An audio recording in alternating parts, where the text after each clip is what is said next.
เงินโยมเนี่ยจะทำมันจะพามาเบิ่งถ้ำที่ครูบาเจอสภาวะนาโยดลงมาเหลือแต่กระดูกข้างๆนี่ถ้ำโงนหินน้อยๆนี่เมื่อก่อน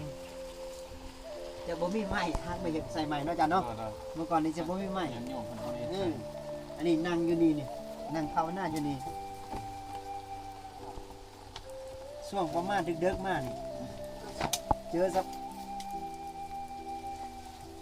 มันดับไปแล้วเห็นตัวเองนั่งอยู่เห็นตัวเองโยดแล้วเอามือตรงนะอย่าเพียตรงไว้เห็นกระดูกตัวเองหักซะ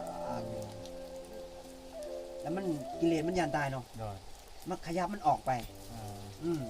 เมื่อมันออกปุ๊บเขาก็เบิ่งความโมเทียงของกิเลส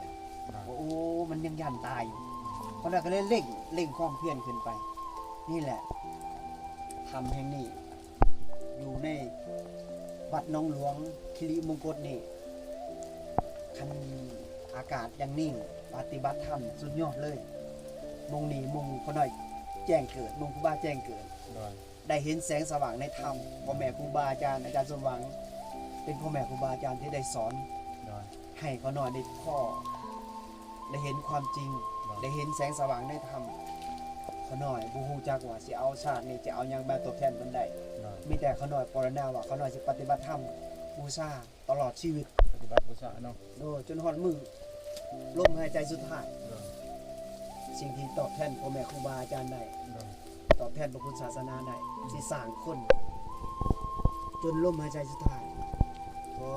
ให้ญาติโยมจงโมทนาสาธุการพร้อมๆกัน